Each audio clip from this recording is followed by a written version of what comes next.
And hello again from WJ Live, powered by the Western Journal. If you were just looking at a gray screen, or if the intro didn't start for you, or if you saw the outro when you were tuning in, that's okay. It's just Russ getting ready for the weekend. No big deal. We're glad to have you here on WJ Live. My name's Josh Manning. I am Deputy Managing Editor for the Western Journal. Joining me today, Tara Snyder, Assignment Editor for the Western Journal. And on my left, Cameron Arcand, intern / contributor to the Western Journal. And erstwhile pig farmer. We got big stuff for you today on this Friday. First off, we hope you're having a good day. Heading into the weekend. Hope you have wonderful plans. We are excited here. Christmas decorations have gone up. We hope that's happening at your home too. Little news for you today that we're going to be talking about. First off, we're going to be talking about an interview Jen Psaki had. Big stuff there. New job numbers are in. It's not good. Psaki got caught in an interview not being ready to address it. What happened was really transparent and should be embarrassing to the White House. We're going to talk about that. Also, the Remain in Mexico policy is back, but the Biden administration isn't happy about that. Cameron's going to have info for us there. But first off, Tara Snyder, the battle over Roe v. Wade is heating up yet again. Protesters are out in front of the SCOTUS dressed like genitalia. Tell us what's going on. Yeah, so if you've been paying attention to the news at all lately, you've seen leftists probably on your Facebook feed, Twitter feed, whatever feed you've been watching, freaking out about Roe v. Wade potentially being overturned.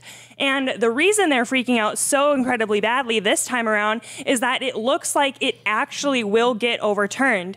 And if you don't know, Roe v. Wade is the Supreme Court case that basically mandated that abortion be legal in all 50 U.S. states. So this is a really, really big topic in the pro-life world right now. And liberal feminists are freaking out about it for a couple different reasons. We've seen time and time again, I talked about this yesterday with Russ, and we talk about feminism and what that has done. And there's first wave feminism, which gave you the right to vote, second wave, which was equal pay. And now we have the dumpster fire that third wave feminism has devolved into, which is the intentional slaughter of unborn children based on the lie that women need to do that to be successful. So it's just been really, really bad all around. But yesterday, we actually have some images that were posted to the Students for Life Instagram page, and they took pictures of some of these horrible people and what they were doing. So let's see if we can bring them up. So here we have some of these pictures. On your left, it's really bad. That was actually a screen grab from a video that showed women taking abortive pills outside of the Supreme Court, because nothing says normal and rational like that. That definitely makes me want to believe your argument. Then you have a woman dressed in pink in the middle, dressed as female genitalia. Again, such a great argument from the left, super cohesive, really makes you ponder what the heck they're believing. And then finally, you have the third picture on the right of your screen, which is Big Bird, the cartoon animal, which says Big Bird supports abortion for all, which really doesn't make sense considering that Big Bird is for little children, and that's pretty much killing its main audience. And then you'll see the amazing draped communist sash over Big Bird. So it was just a disaster. Oh, I didn't even catch the communist sash. Yeah. Marxist Big Bird. Yeah, Marxist Big Bird. Big Bird the Bolshevik. Yeah, so it's just been absolutely crazy. And so knowing that Roe v. Wade is probably going to be overturned if we had to place a bet, my question for you guys is do you think that the feminists are going to now take to the streets to burn some stuff down and take some notes from BLM? Cameron, do you think Roe v. Wade will be overturned? Ooh. That was a big prediction from Tara. Yeah. I don't think it will. You don't? I don't think Roberts and Kavanaugh have it in them. I don't. There is not enough evidence that Kavanaugh would vote to overturn. His record on abortion is like very narrow. And I don't think to say that Roberts is even a conservative justice just feels laughable at this point based on a lot of recent court decisions. But something that you mentioned, you were pulling up a lot of images of the protests and these different things. And I want to say that the discussion, especially for Roe versus Wade, does get overturned. The political discourse, especially among young people and just in the country in general, is going to go berserk. If you already think it has gone berserk, it's going to go from about an 11 to about a 25 on a scale of 1 to 10. So it is going to be hell for the next few weeks, whatever, depending on if they decide to uphold the Mississippi law and then do that next step to reverse Roe versus Wade. But on that same note, I think something that we have to keep in mind here is there is a language misunderstanding when we talk about abortion, and we are going to see this drastically play out in the next few weeks. And to basically explain this, the people who are supportive of these abortion laws, they call them abortion rights, are viewing this a lot of times as not as the thing, as the baby in their, when they're pregnant, they don't view that as life at a certain point. Or a lot of times it's conditional in a sense where it's like, oh, if the woman wants the baby, it's life. If they don't, it's not life. Yeah. It's sort of Schrodinger's fetus. So it's very tough to have that conversation when that's the basis of it. But I think something to keep in mind is, although we are seeing things that I think are very malintentioned, we do need to be careful in terms of generalizations and how we have discussions about this in the coming weeks and having effective discourse with this. And what generalization? What are you talking about? Well, when we started, we can't just say, oh, everyone who's pro-abortion is a horrible person. Everyone out there protesting. I don't think I said that, but no, you said horrible people. Well, those people. I was talking about the people on the screen. People with the signs. Yeah, not. And I think something we need to be careful of is even with the most extreme, we need to be very careful with our language with it. And I say that because the amount of misinformation that the media puts out and peddles out about abortion is so awful that what these people think they are doing is morally okay. And if we start by opening a conversation with they're horrible people, we're already starting from a place that isn't going to convince the people who are on the fence from getting them over to our side. Well, okay, well, maybe, but rewind just a second there. I mean, everybody would cast themselves as the good guy in any scenario. I mean, if I understand you right, you're saying because these people think that what they're doing is right, they can't be categorized. Okay, I'm misunderstanding. I'm not saying I'm not saying that what they are doing is right because they think they are right. I just heard you endorse abortion. I just totally endorse it. No. Okay. Anyways, but what I am trying to say here is I think when we are having discussions with people who are going to be on the fence, we need to be careful in the sense that we do not categorize. Those people aren't on the fence who are dressed up like that. I'm talking about being careful of making generalizations when we are talking with people who are on the fence. Does that make sense? It does, and there is some wisdom in that. The Apostle Paul said, let your moderation be known in all things, as much as possible be at peace with all men. However, when the Lord Jesus talked to crowds, he would intentionally say things that would tick them off and drive people away. He would, I mean, he called the Pharisees a brood of vipers. He called them whitewashed sepulchres, tombs that were actually unclean inside. So, I mean, I think there's a difference between seeing a terrified woman quivering as she walks into an abortion clinic, worried about what she's going to do, and saying that's a horrible person. I think there's a difference between that and a group of people who are arguing that they are actually in mid-abortion by taking a pill. Yeah, and I think there's a difference between, right? Yeah, and like happy. Do you think there's a difference, or am I off? I think the thing is, and I don't even know where the pill. To be clear, I don't even know where the pill is on all this. I don't understand the chemistry of all of it. But they're certainly trying to say, "Oh, I'm mid-abortion." Yeah. Yeah, and I would say too, there are obviously serious moral issues with that, and I'm not disagreeing with that, but I think we have to be careful of when we publicly are making certain statements that as conservatives, we are going to have a tough time bringing people to the pro-life side of things if we're starting with, look at what these crazies are doing, as opposed to, here is why we are pro-life. I feel like a lot of times we're getting in this trend in the conservative movement where we are just the opposition.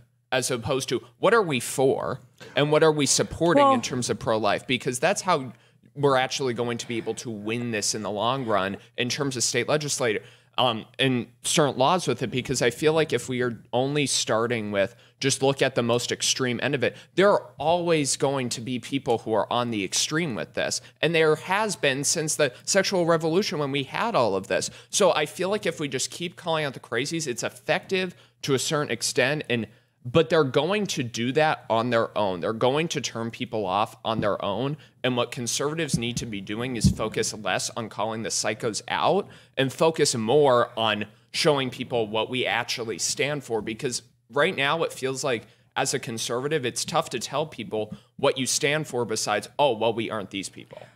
Well, I think it is an interesting. It's a very good discussion. It's an interesting discussion, but I will say, like, as a girl, I think that it's you will have no comeback. I've got it. Debate's finished. I think it's like different because obviously I see a lot of my friends' media and obviously I have a lot of girlfriends and things like that. And so when you see those people out there being what I called like crazy and horrible, taking abortion pills and dressing up like women's genitals and stuff. Russ, can you put the pictures back up there while we're talking? Yeah. So when you see that, I think that can be called out to be horrible. Because I think a lot of girls who are my age see that kind of stuff and think that it's being funny and it's a joke and it's quote unquote owning the right.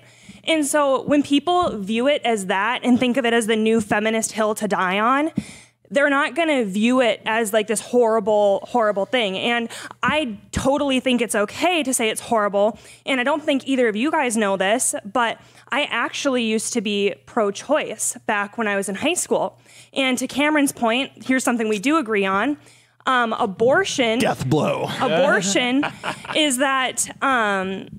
you are correct, is that we don't actually talk about what abortion is. And ultimately, I believed the exact same lie that a lot of those women in those pictures are believing, is that it's empowering and it's your right as a woman and it's your body. Of course, I know those things now are not true, but I easily fell down that rabbit hole myself. And now I am on camera saying I believe that's horrible. But at the end of the day, when you're calling out things like that, you need to be educated on what's actually going on. And so part of my quote unquote journey to becoming pro-life was actually understanding what happens during an abortion, what actually happens, and really reevaluating those ideas and looking to what abortion actually is.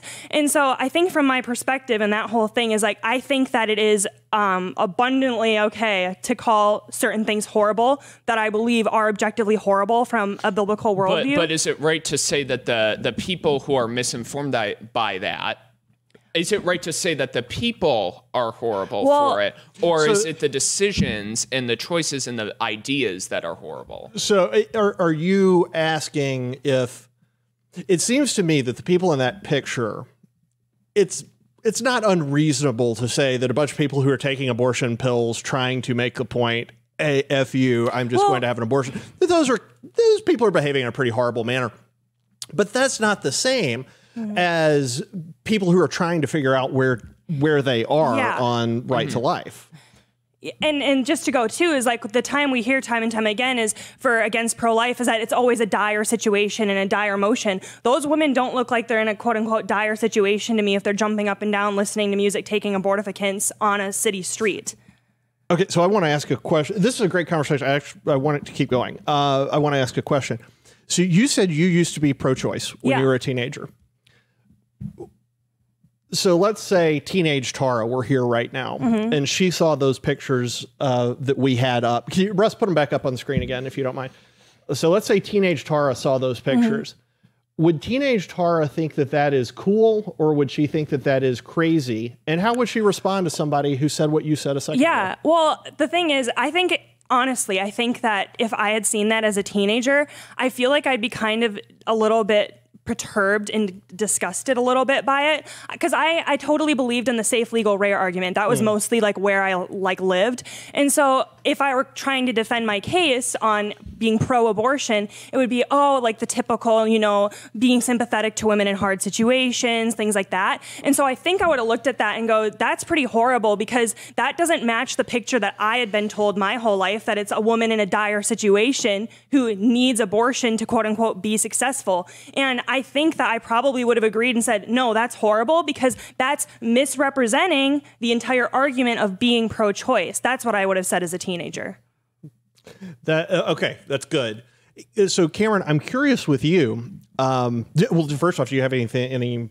Do you want to weigh in on any of that? Well, I'm now moderating an abortion debate between two conservatives. This is great. This is good. I would just say, I think what the distinction that I'm trying to make here is, I see those protest signs, I see all of this, and I see people who have been peddled lies their whole life. And I think a lot of times these folks are too far gone for a lot of this, but I feel like, I just don't feel like, as commentators and as writers and as people in the media, the reason why the left got people like Trump elected was because they spent their time calling Trump supporters and calling conservatives horrible people. And the reason why we need to exercise a lot of caution when we say stuff like that is you don't want to accidentally motivate people like that more. So I don't disagree that you need to be cautious when invoking things like that. I think there's wisdom in that. I want to run an idea by you, though. Douglas Murray is fond of talking about how we all of a sudden are afflicted by this disorder where something that was fine to say 5 minutes ago, we act like we can't say now. We can't say there are two genders. We can't say that sex is determined by biology, et cetera, et cetera, et cetera. When I look at those pictures, I see kind of a visual version of that. It's like, gosh, 10 years ago, people would have said, this is nuts. 20 years ago, they would have called out the cops for a bunch of crazies out there. It seems to me that you should be able to call out absolutely off the wall, crazy human behavior as strange, as deviant, and not in the perverse way, although that sort of is. I mean, it doesn't seem to me it's especially normal to walk around dressed up like a reproductive organ. So it also seems to me that calling that out and saying, oh, there is something really weird and off and not right about this, that's actually probably useful. But am I wrong about that? No, I think it's useful, but I think the difference is I struggle with looking at that person and being like, okay, that there is something like fundamentally wrong with their life. I feel like when we say, okay, this is a horrible person, we're taking away the humanity of them. We're not really looking at the causes that go into that. So I'm trying to make the distinction between calling out the behavior and calling out the specific people, because I try to do this a lot in my writing, a lot of different things where I'm very careful of making sure I'm punching up as opposed to punching down. And I feel like if we want to be effective with this, you have to be looking at the leaders of these movements. You have to be looking at the people who are making these laws and making these decisions possible. So I feel like when we punch down to average people, to people who are part of this, I feel like we are essentially feeding a monster. So are you seeing the people in those pictures more as victims of the chattering class on the left? They're pawns, yes. Okay. And so going after them, you feel like misses the point. 100%. And you are less likely to be able to convert them then. Yeah. I do think it's interesting, because I think that on a human level, like, we all can be considered pawns. Like high school Tara probably could have been maybe considered like a leftist pawn, but I also had the critical thinking, to actually think about like what I was promoting and doing. And again, I said, I agree. I think that it comes down to abortion not actually being told of what it is. But the thing I want to point out too is if I said they're horrible people or it's a horrible action, what have you, can rewind the 15 minutes back to that. Ultimately, though, I don't think that those people, had they been sitting here, this conversation would have been as productive. And I want to point out the difference to people who are pro-choice and are reasonably pro-choice compared to unreasonably pro-choice. Because to me, that looks unreasonably pro-choice to me. Oh, that's good. So I think that's kind of like what I'm working back to. At what point, there's maybe a question then, at what point do you transition from being a pawn to being, well, whatever's controlling a pawn? Knowing who owns you. Yeah. Like I don't know. I always make the joke that I'm like, the views are my own, and also my donors and the people who sign my, and also all these other foundations, all these other parents and people that have fueled my opinions on every single thing. If you don't know who you're influenced by, you are so easily influenced. It's so simple. Where if you don't actually know where you're getting your information from, where you're doing and getting all this stuff from, you are a pawn. I don't care what stance or what thing it's on, political, non-political. If you don't know what's fueling your actions and the people and the places and the groups that are fueling that, you are in a very bad place. And in order to take back control of your own thoughts, you need to know who's actually controlling that. So this is a great discussion. We'll transition into our other stuff here, but the takeaway for me on this, I think you raise a good point, Cameron. And I think you're right with about everything you said. I don't know how to reconcile those two things perfectly. The only person I know who could do that is Christ. And the best model we've got for this kind of thing is he was pretty blunt. He was pretty tough. He was pretty, I mean, he treated the Pharisees the way Trump treats the media. He actually treated them worse than Trump treats the media. But one-on-one, when he was sitting down next to the woman at the well or any number of other people, you know, he was kind and loving and gentle and tried to encourage them to go and sin no more. But if they were in a crowd doing the wrong thing, he would call it out. I'm not positive how that translates to what we just saw there. That's a hard thing. But that's a really, really good discussion. Did you, as we wrap it up, did you have any other points you want to make on that? That was originally your topic and it spun out of control. I mean, it did definitely spin out of control, but I think it was a productive discussion. I think you guys got a nice little spicy episode of WJ Live today. So, yeah. But all right, that's good. Cameron, you have a long record of hating immigrants, and now the Remain in Mexico. I can't tell you how many times he said they're horrible people. It's just like Tara said. No, you're the most balanced person there is, Cameron. You would never say something like that. But the Remain in Mexico policy is back. That is bad news for Biden. Sounds to me like it could only be good news for the U.S. Tell us what's going on with it. Yeah, so basically, if you guys are familiar with the Remain in Mexico policy, it was very common to be discussed during the Trump administration. And what it was is if you were to cross the border illegally into the United States from Mexico, you were given an immigration hearing date and you were told, wait to Mexico until you show up for your immigration hearing. That was a way to essentially incentivize or punish folks for not showing up to their hearings if they just get into the United States in the first place. So it kind of allows people this additional freedom in a sense. So that's why we had Trump had the Remain in Mexico policy. Now, Biden essentially scrapped the policy for a while, reinstated catch and release. And what catch and release is essentially the opposite of that. Get handed your court papers and your court date, and you can just go off into the United States while you're waiting for that. Now, that's a big difference and a big shift. Now, after the state of Texas and Missouri both decided to sue, it made its way up to the Supreme Court. Supreme Court said, okay, you guys, you have to reinstate the Remain in Mexico policy. It was unconstitutional that you guys scrapped it. So now the Biden administration is reluctantly taking it back on, quote, Mexico's conditions, according to the Associated Press. So that essentially means that Mexico has now agreed to allowing people waiting for their immigration hearings in the United States to wait in Mexico for their immigration hearing.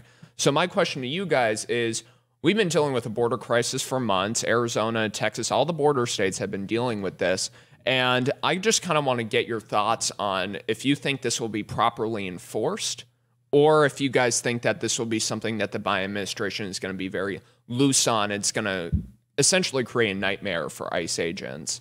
Tara, you've long thought Cameron's a horrible person. What do you think? Will this be enforced? At this point, I don't really have any faith at all in what's going on at the border. I think it's been a disaster ever since Biden took over, and it's been bad for quite a few years, but it's just gotten really, really a lot worse under Biden. And I think that that's due to a lot of media misreporting and not being there. They don't want to say Joe Biden's racist like they do Trump, which they would have argued the last 4 years. And so I don't even know that it's actually going to be able to get enforced, because when we look at the border, we see reports all the time of how bad border agents are doing, just like mentally and physically, and having to maintain it. And so I'd like to believe that there's going to be a switch there, but they've been completely overwhelmed. I mean, we've seen drone footage of like thousands of people coming in. And so it's like, okay, great that you switched the policy, but it's like 10 months too late at this point, because now we have all of these people crossing and we have no way to trace where those people are. So I don't think it'll be enforced that well, if at all. And I think it's too little too late. Yeah, I'm pretty skeptical too. The Border Patrol, I think, certainly wants to enforce the law. And as an aside, how insane is it that we had to go to the Supreme Court to get a ruling that allowing people non-citizens into the United States to disappear into the United States illegally, that we had to go to the Supreme Court and get a ruling from them that was not okay. Yeah. I mean, how crazy is it that that's the world we live in? But I think Border Patrol, U.S. Border Patrol and Customs ICE, they would love to do this. Whether or not the Biden administration will give them the resources to, I think, is really questionable. You know, they saddled a whole lot of them with a ton of paperwork. They chained them to desks. But at the end of the day, I mean, it depends on how Biden wants to play it. The White House could actually just kind of take this as a loss, move on from it, and then let Border Patrol do its job, actually shut the border down, stop the inflow of immigrants, and then boom, all of a sudden, Kamala Harris, the border czar, she's been successful. I mean, she didn't do anything, but she ends up in a situation where the thing she was tasked with is fixed. And then the administration doesn't have to deal with the constant media. There's even media on the left, even establishment media, was talking about what was happening at the border. So they could actually take the minor hit now and hope that they can turn it into a victory as they move forward into 2022. If I were they, that's what I would do. Well, little travel update. She has now been to Europe. She has now been to Europe. She's now been to Europe. She has now been to Europe. She went to, I believe, El Paso once, but she didn't really from my understanding, I don't think she got like that close to the border. Biden still hasn't gone to the border yet. He doesn't care. And I think what's kind of concerning about this is, do you guys think that this crisis will still continue even with Remain in Mexico? Or do you think that this policy kind of get on the more wonkish end of things here? Do you think that this policy will effectively kind of stop the surge right now, or there are other factors still at play? I don't know the proportion of people using asylum requests to get over the border. I don't know what the proportion of those people are versus people who are illegally crossing. So I'm not sure. If it's 20% are doing the asylum trick and this shuts that down, great. We have 20% fewer illegals. If it's 90%, then great. We've got 90% fewer. But there is to some extent illegal immigration is kind of like water. It's gonna find a way, right? It's gonna find the easiest way through. And so if people realize, well, gosh, I'm gonna have to stay in Mexico when I apply for asylum, and I know I'm not going to be granted asylum. Well, heck, I'm just going to swim across, or I'm just going to cross the border down there where I know they don't patrol. So I don't know. I don't know. Yeah. I basically said my 2 cents. I think it's still going to be a disaster no matter what. I mean, when you run on Build Back Better, everything except the U.S. border, it's just not going to go well. So there's not much else to say on that for me. Build Back Better except for the border. All right, that's good. Last thing before we leave. This will be quick. This will be this is good because this was not the most substantive topic I've ever brought you. We want to show you a quick clip of Jen Psaki today. She was on Mika Brzezinski's show. This might have been Morning Joe. I can't remember if it was just with Mika and a panel. But anyway, Jobs numbers came out today. They are rough, as our own Abby Liebing reported. The Bureau of Labor Statistics reported on Friday that employment only rose 210,000 in November. This is well below the number that economists were expecting. According to U.S. News, economists were estimating 573,000 jobs would be created in November. Overall unemployment rate only fell 0.4% from 4.6 to 4.2. But the economy is still down 3.9 million jobs from when the pandemic began. And that doesn't deal with underemployment either. So rough numbers. They really didn't expect this. They were expecting more than twice the number they got. And Psaki, being on a friendly network, I guess didn't expect to be questioned about this. And she came out with the dumbest excuse, other than the dog ate my homework. She came out with the dumbest excuse ever for why she couldn't address it. Let's roll that, Russ, please. Jobs number just crossed 210 jobs just added. So 210,000.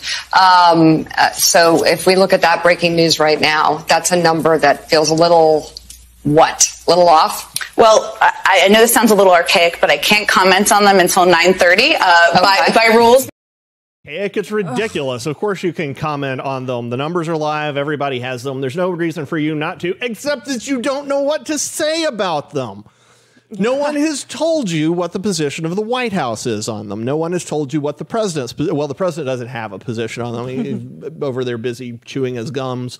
But she hadn't been told what her position was supposed to be, how she was supposed to spin it. So even on a friendly network, she had nothing to say. And by the way, that question, what is it? It's just a little sad. What is this? Run that again. Listen to Mika's question. Jobs number just crossed 210 jobs just added. So 210,000. So if we look at that breaking news right now, that's a number that feels a little off? A number that feels a little. I know this sounds a little archaic, but I can't comment on them until 9:30 by rules. For crying out loud, Cameron, how does that number make you feel? Well, I'm getting something in my imaginary earpiece here. It's Biden's poll numbers. They're tanking. It's going lower. It's still going lower. Oh my gosh. Tara, do you have any comment on this right now, or can you not comment till 4:30? You're blocked after saying it. I'm just I don't know. I think it's just one of those situations where anyone who comes after Kayleigh McEnany is going to just look stupid. And Jen Psaki I guess I'm saying horrible and stupid today. So, but anyone who comes after Kayleigh McEnany is just not going to be well prepared. And I think that she's exceptionally just not prepared. And again, I think that you should say something. Like, I don't think it's that hard just to spitball out an answer and just be like, oh yeah, that's da-da-da-da. Unless you don't know. Yeah, unless they don't know. But I'm like, what about your plethora of excuses? You have COVID still. That's your favorite hot topic. Like, what about Trump? You can still blame him. So much of this is Clintonian, and we'll wrap with this because we're starting to go over, but so much of this is Clintonian. It was the Clinton administration and Dick Morris who has since kind of turned around, but it was Morris who had the Clinton administration polling people all the time. And the president would take the position that the poll showed. Didn't matter what it was. I mean, there's a reason that he would take positions that weren't always popular with the Democrat Party. It's because he thought that the polls were showing one thing, and he wanted, no matter what, to be popular with the people. And ever since then, that's essentially been the Democrat take on this stuff. The closest person to kind of violating that principle was Barack Obama, who I think was far less interested in what the American people cared about or wanted, and far more interested in fundamentally transforming the United States into something that it was never meant to be. Anyway, all right, that's it for us for this Friday, for this week. Thank you so much for being with us. Remember, we are here every Monday, Wednesday, and Friday at 5 p.m. Eastern, 2 p.m. Pacific. If you're watching online, be sure to click the subscribe button. And then after you do that, there'll be a little bell you can click on. That's going to make sure that you get notified when we go live. Also, we are really pushing subscriptions right now. We have got a membership option. You can subscribe to the Western Journal. It is a very, very small monthly fee that you can contribute to us that helps keep us on the air and helps keep our articles flowing. If you look at the top producers of news and commentary on the internet, we frequently beat out MSNBC, CNN, we've beaten out the New York Times, and we do it with a fraction of the content that they do. And we do it for a fraction of the amount of money that they use. And we make less than a penny a page view. I mean, we don't make a lot of money at all off of this. And so your contributions help. They help us survive. They help us continue to fight back against the left and what they're trying to do to, I think, the most powerful country in history. And I think the only country with a I think Israel's the only country that has a greater destiny than the United States has. I think there's a special reason we were created. I think God has blessed us, and we are trying to keep that nation. And if you'd like to help us do that, you can go to westernjournal.com/join. That's westernjournal.com/join. I know we are running a special right now. I'm sorry, I can't tell you what it is. You'll have to go there to find out. But if you would like to support us, we would love it. But also, if you don't feel led to, that's okay. Just keep watching, keep reading our articles. For Tara, for Cameron, for Russ and Rachel, and everybody else around here, I'm Josh Manning. We'll see you on WJ Live next week.